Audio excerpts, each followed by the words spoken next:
Good afternoon and welcome everybody to already the second lecture in our series on post-colonial approaches to building just peace. Thank you all for joining. Today we have with us Professor Dr. Anthony Reddie. Thank you so much for being here today, Anthony. Anthony Reddie is the director of the Oxford Center for Religion and Culture.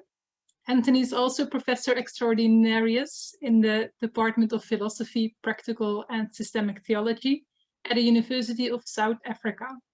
The topic of today's lecture is Theologizing Brexit, a liberationist and post-colonial critique. Please give a warm welcome to Anthony. Thank you. I will share my screen with you because I have a PowerPoint presentation. Hopefully share. And then I think is it this one?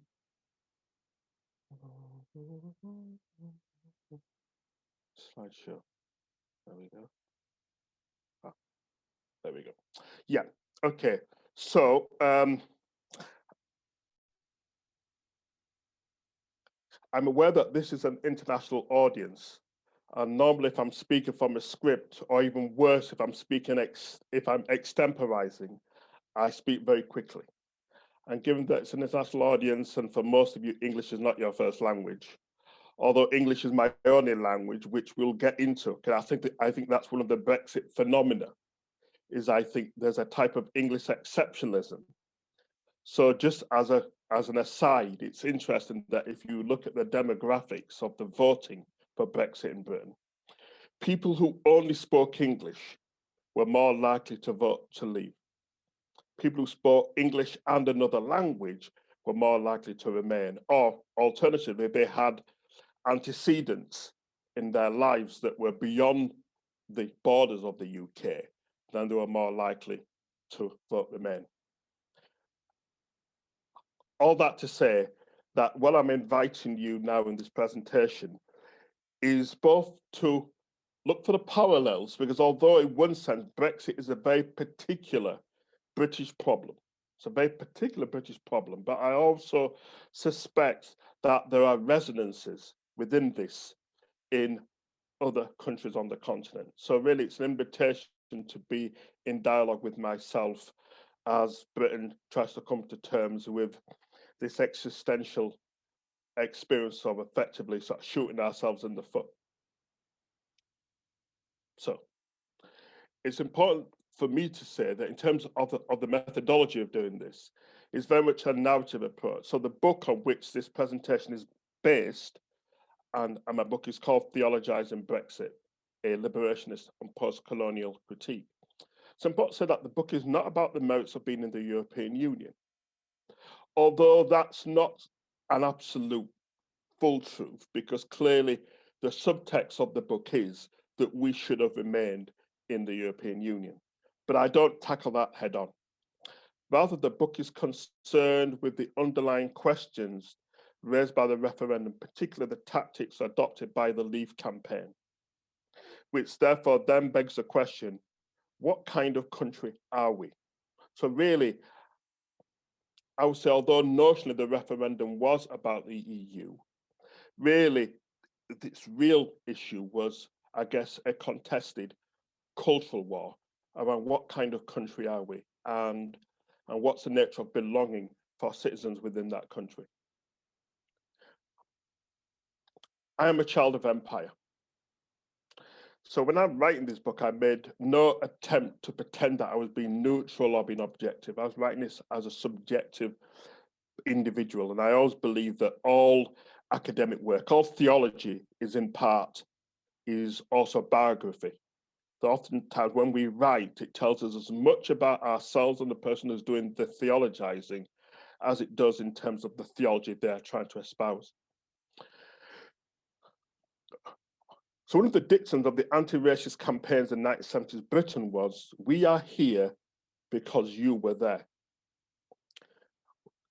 Britain had the largest empire the world has ever seen.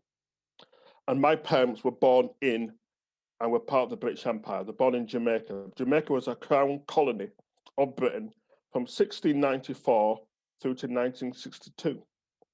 And so when my parents came to Britain at the invitation of the British state in order to rebuild the country after the devastation of World War II, they came as British subjects. They came with those famed blue passports that we'll soon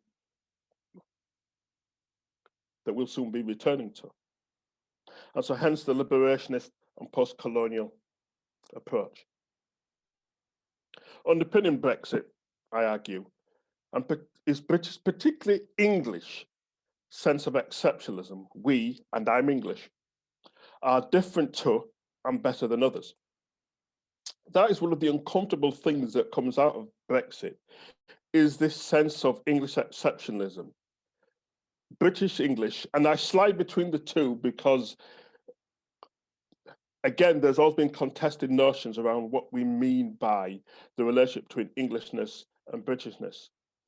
That Britain obviously is this larger coming together of four separate identities: England, Northern Ireland, Scotland, and Wales.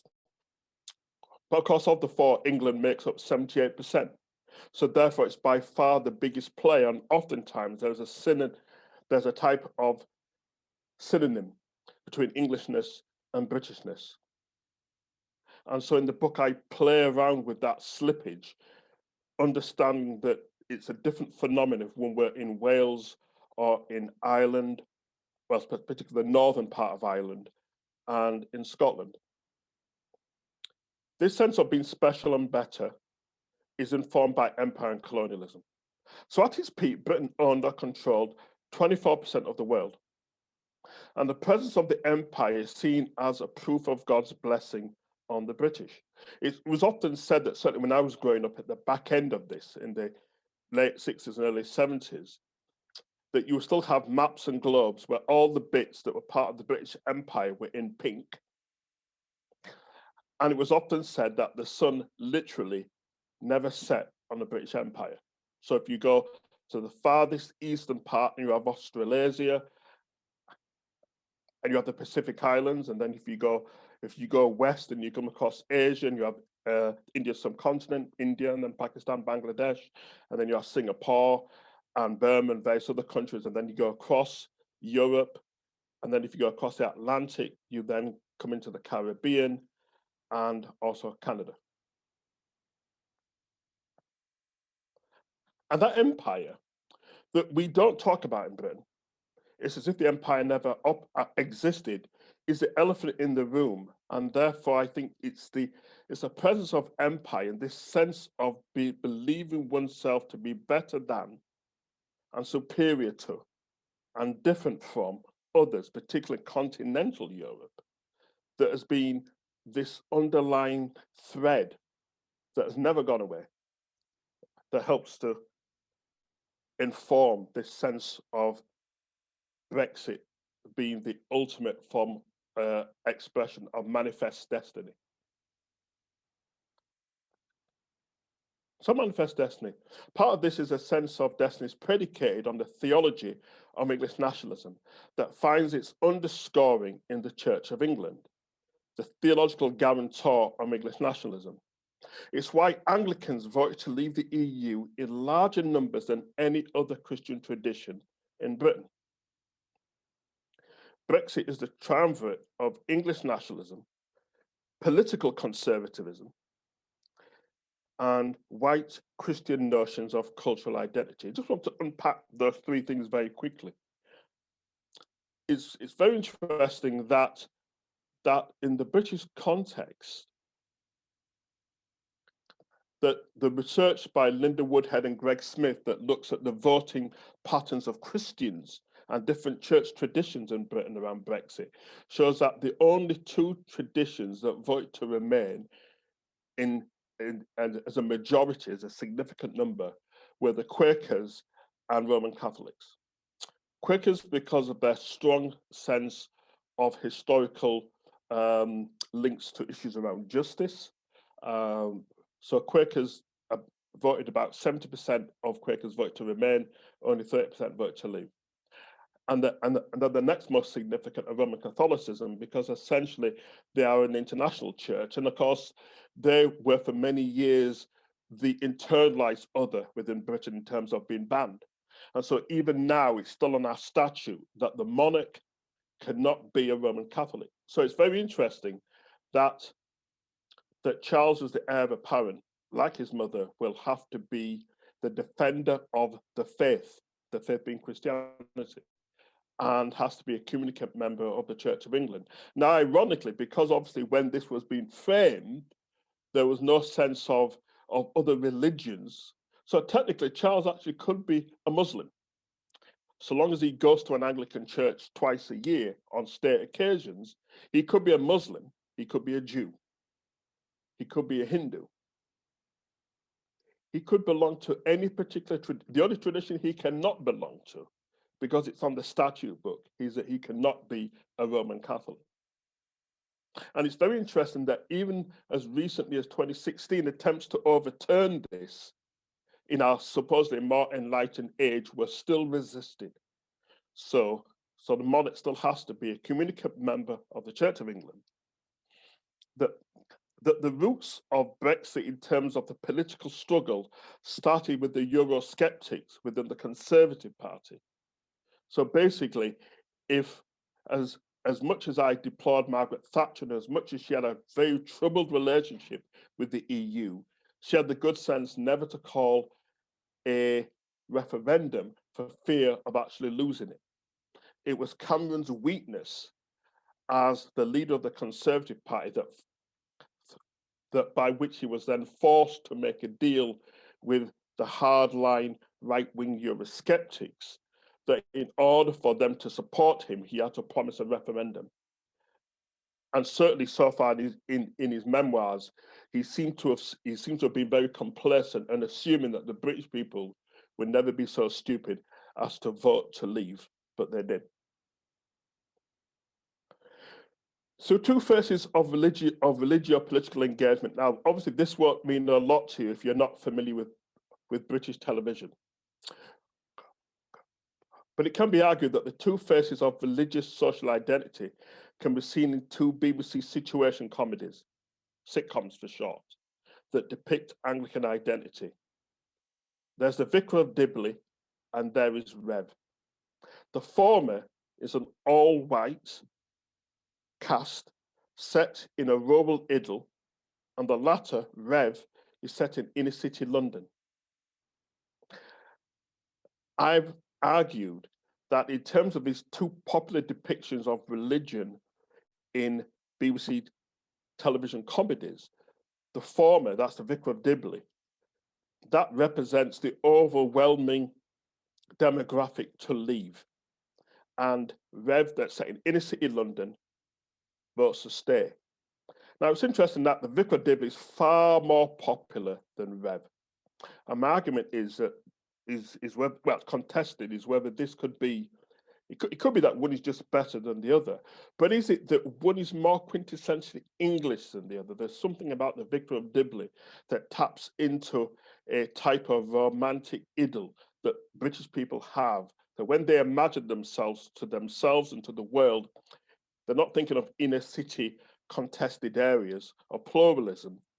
They're thinking of rural areas of nice idiosyncratic individuals where there's no crime, there's no poverty, and more crucially, everybody's white.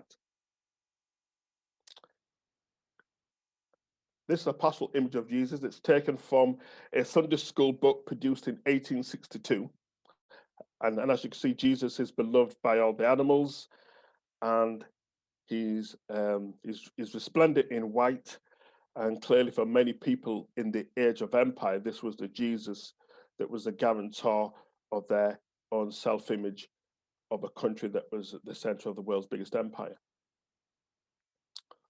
So this is the white Christ who supports Christendom.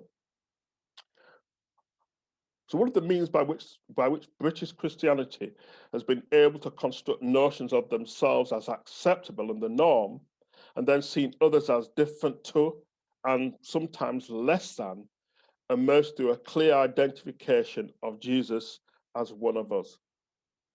And so the Jesus exported via colonialism and empire was white, conservative, and endorsed white British superiority. God in Christ becomes a guarantor of British exceptionalism and sense of entitlement. This is the domestication of Christology. So writers such as Aristotle Raja have written extensively on the domestication of God in Christ in order to suit the agenda of an imperial religion based on white privilege and manifest destiny. It's why the Brexit Party that campaigned in our last EU elections, and I mean last as in two senses, last as in it was the last one we did, and possibly it could be the last one ever, unless at some point we rejoin. But that was pretty much a white party. And as Gary Young, who is an African Caribbean political an African Caribbean political commentator says, he has noted that not all people, but most people who vote for Brexit were not racist, but all racists did vote for Brexit. I remember being at a hustings in my local constituency when Brexit was being discussed. And I remember the person who was standing for the Brexit Party, and this is how crude our politics became, stood up on the hustings and said, let's just get Brexit done. He said, after all, we've beaten the Germans twice before, we can do it again. And the crowd roared. And I remember sitting at the back with a friend of mine saying, we're not at war with anyone. So why on earth is he even using this language? But as we will see in a moment, there is something also about World War II as the last significant hurrah for a faded form of post-colonial melancholy, post-imperial melancholy, that then also feeds into this mythology of exceptionalism. So Christianity and colonialism are happy bedfellows. So what underpinned the Brexit phenomena was an unresolved set of religious and theological ideas that have helped to shape the national identity. Essential to the development of the popularist thrust of particularly English nationalism is the conflation of religion and economic and political expansion abroad. And namely, it's the link between Christianity and empire. So mission Christianity is the spiritual and theological guarantor for Brexit. Commerce, civilization, and Christianity. So the three C's were the underlying rationale on which the British Empire was based. And this phrase was coined by David Livingstone in Oxford in 1857. I believe he gave the talk in Merton College. And so the exporting of Christianity via the European missionary agencies in the 18th and 19th century was largely undertaken under the aegis of empire and colonialism. So therefore, one of the difficult issues for many modern missiologists, certainly in Britain, is having to reconcile ourselves with the difficult relationship that missionaries always had with non-white bodies or the subalterns for centuries, for they are the other. So in the present piece of work I'm doing for the Council for World Mission, one of the interesting things is go through the archives. And it's very striking when you read all the various missionary magazines that were produced by the London Missionary Society. And David Livingstone was one of the missionaries who was working under the aegis, under the authority of the London Missionary Society. When you see people like yourself, people of African descent, continually described as both natives and heathens, all the way through. What then does that do to the psyche of the people when you are so objectified as the other in that particular way? Whiteness is everything. Whiteness underpins authentic identity for being British. A theology of election based on whiteness creates a notion of belonging for those who are white and British and a sense of otherness for those who are not. And this may explain why many British people still feel that the less white people in the country there is, the better for the country. Now, what's interesting in terms of the relationship with white people from other parts of the world is that clearly Brexit was very much about trying to rid ourselves of immigration, or at least not being able to control our own borders within the EU. And clearly, therefore, part of what I'm acknowledging is that, of course, when I say whiteness is everything, it's a type of conditional whiteness. And by that I mean that clearly I have a number of friends of mine, for example, people from the Netherlands who have been domiciled in Britain for 15, 20 years, who now have to go through a very long, expensive and elaborate procedure in order to remain. And clearly, another of them would say about me, but we're white, and we don't feel like we belong. And I accept that. So I accept that it's a type of conditional whiteness because, on the one hand, it is aimed at people who are British and not at people who come from other places like the Netherlands or like Germany or France and Italy. But on the other hand, what has always been an interesting phenomenon is that there is a form of assimilation for people from other places once you get beyond the first generation that remains not the case for people like myself and the Windrush generation, and I'll say what I mean by that term shortly, or people have been here for 70, 80 years, but are still seen as the other. So, for example, it was very interesting in the 80s that Margaret Thatcher's first administration had two prominent Jewish non-British people in it in terms of their parentage. So Nigel Lawson and Leon Britton were their families came from Eastern Europe in the 1920s as refugees after World War I. But by the time we get into the 70s and 80s, they are both been anglicized, they're both left Judaism, they're both converted to Christianity, become Anglicans, and they're both part of Margaret Thatcher's government. And actually, with the exception of the far right, the very far right fascists, for the most part, no one made any real issue about whether they belonged or not, because by that point, in a period of 60 or 70 years, they had become assimilated into Britishness by virtue of being white. As an alternative to that, one then thinks about Black and Asian people, particularly thinking of the Windrush generation. These are people who came from the Caribbean, like my parents, in the 1940s and 50s, invited here. And a number of them were deported 3 or 4 years ago due to a clerical error, which shows that even after 70 years, they were still perceived not to be British enough to be able to live here. Empire without creates identity within. And so Aris Sugatharaja, who was the doyen of post-colonial biblical hermeneutics, he once noted that the relationship between British Christianity and empire is one that has been suffused with a collusive sense of mutuality. British Christianity creates a framework in which white people in Britain are superior to people beyond her borders and more authentic than non-whites within the nation. And so British exceptionalism is shaped by empire. So Aris Sugatharaja says, and I quote, empires are basically about technically and military advantaged superior races ruling over inferior and backward peoples. When imperial powers invade, the conquered are not permitted to be equal to the invaders. This is true of all empires, Roman to British and American. The basic assumption of superiority is not questioned in their writings, end of quote. And that's from a book called Post-colonial Reconfigurations, published by SCM Press in 2004.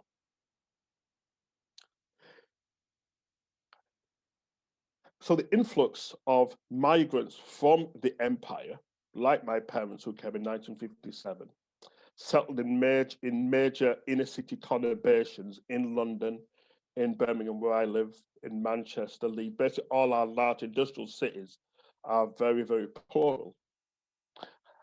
And so Salman Rushdie wrote a very influential essay in 1982 called The New Empire Within, in which he reflected on the Windrush communities of the new Commonwealth migrants living in the UK.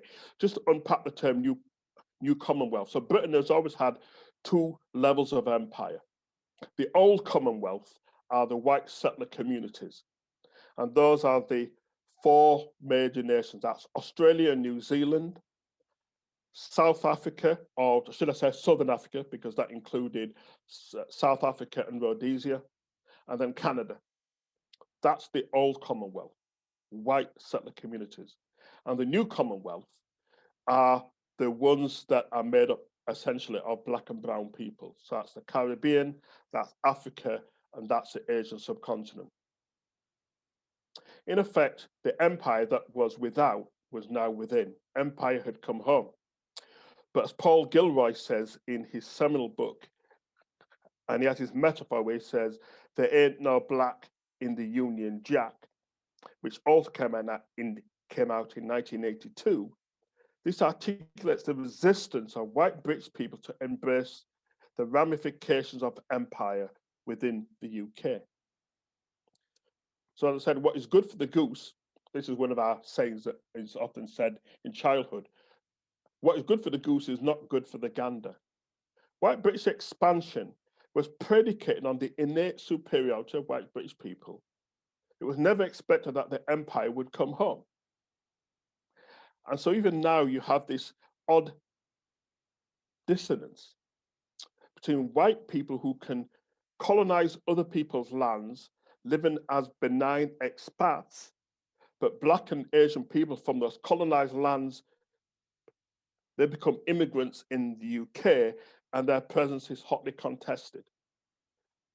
Actually, just think about the difference in language between being an expat and being an immigrant. One is positive, one is a pejorative. Expats are benign, they're seen as being an advantage to a particular place. If you have an expat, somehow that's seemingly okay. If you have an immigrant, they're somehow problematic and they're seen as a drain and they're seen as being a problem within the body politic of the nation. It's very interesting that, and I can't remember the figures, but there was a significant expatriate community, particularly of English people, who live in Spain and have been there for 30, 40 years. Most of them have not learned any Spanish. They live in a little enclave. They don't integrate. They don't embrace the Spanish lifestyle. They try to recreate Little England within Spain, particularly on holiday coasts like Malaga. And it's very interesting how that's perceived as being a positive thing.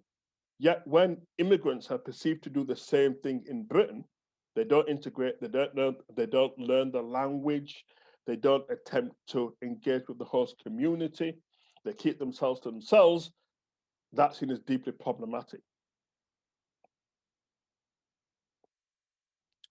Empire has gone, but the sense of grandeur remains. So the empire and colonialism that made the British imagine themselves to be special people of God has gone. But the theology that underpinned it remained. And empire theology outlived the empire. So whiteness, Britishness, and Christianity creates a framework for belonging that excludes those who do not adhere to that aforementioned triumvirate. So in some respects, I fulfill 2/3 of those. I'm British and I'm Christian, but I'm not white. Therefore, I'm still seen as a problem, even though I was born here and this is a very Yorkshire, northern part of England accent. Just in passing, my most popular tweet still remains when my Brexit book came out in June 2019. And the publisher said, it would be good if you could just think of a very, very pithy, a very short phrase to sum up the book. And my phrase is this: so if you remember nothing else about this talk, then you may remember this particular tweet. And I said that Brexit is shingles to the chickenpox of empire. Brexit is the shingles to the chickenpox of empire. Meaning that what essentially Brexit has become, it's a form of post-colonial melancholy. that much as some of you may have had, and certainly I had chickenpox when I was 7 years old. It occurred just before the Christmas time, very, very traumatic period, because it meant I could not go to any of the parties that had been set up, both within my church and within the school and within the wider family. So I was quarantined, I had chickenpox. It went away. And of course, like most people, like you assume that you've been cured, but what's happened is that the virus hasn't gone, it's just simply become incubated in your body. And it stays there until a moment of stress in adulthood, and that virus is reactivated, and then childhood chickenpox becomes adult shingles. And so basically, in the sense of this tweet, what I'm arguing in this presentation and in the book is that Brexit is a form of reactivated, submerged melancholy for empire. So although, as I said, empire went, the virus of empire, the theology that helped to give it life and sustain it, did not disappear. It simply came back at a later juncture in a very virulent form. So British exceptionalism runs deep. So the superiority, or should I say the alleged superiority of Britain, is built upon a bedrock of Christian-inspired notions of exceptionalism, in which God has set apart the British, particularly the English, to occupy a special place in the economy of God's kingdom. And one could see an element of this in the rhetoric of Britain's arguably greatest writer, William Shakespeare, who in his play, Richard II, written in 1895-96, a few years after the Spanish Armada. And so it's often said that what Shakespeare was doing is using the conceit of and the conventions of history as a way of speaking to contemporary experience in later Elizabethan and early the rule of James I. So there's this famous speech. Shakespeare writes, "This royal throne of kings, this sceptred isle, this earth of majesty, this seat of Mars, this other Eden, this demi-paradise, this fortress built by nature for herself against infection and the hand of war, this happy breed of men, this little world, this precious stone set in a silver sea which serves it in the office of a wall or of a moat, defensive to a house, against the envy of less happier lands, this blessed plot, this earth, this realm, this England." The play represents the pitting of the English, an island nation, against a continental power seeking to control us. It doesn't take much imagination, therefore, to see the parallels for many with Brexit. And add to this our triumphant experience of World War II, and you have the raw ingredients for white English nationalism underpinned by popularism. As I said earlier in the hustings, I forgot that, but it's at a later point. In terms of the Brexit Party candidate saying, let's get Brexit done. We beat the Germans twice, we can do it again. And it was very interesting that in the lead up to the Brexit vote, even though the BBC claimed to be neutral, we suddenly had a slew of very, very patriotic 1950s films about the war. Whole set of films about the war. And actually, also including that was Laurence Olivier's 1944 film version of Richard II, in which this speech is given by Laurence Olivier as one of the climax of the film when Richard II, is about to go to war against the French. And I think that it's interesting how Boris Johnson styled himself as a modern day Churchill and was trying to use the tropes of World War II. And so when this Brexit candidate is saying, we beat the Germans, we can do it again, he doesn't necessarily meet the Germans. What he's saying is that the EU has now become this foreign enemy that is trying to invade us and to take over our values. And so the language of war, the language of British exceptionalism, or standing alone as this plucky country, standing up for justice and democracy, becomes this template that then helps to fuel this popularism that gives Brexit its power. As I said, this is a form of post-colonial melancholy. And so the roots of the EU lie in the desire to create a strong relationship between Germany and France within a trading bloc of the EEC that would ensure that countries that are bound together by trade will not go to war. Clearly, that has to be a good thing.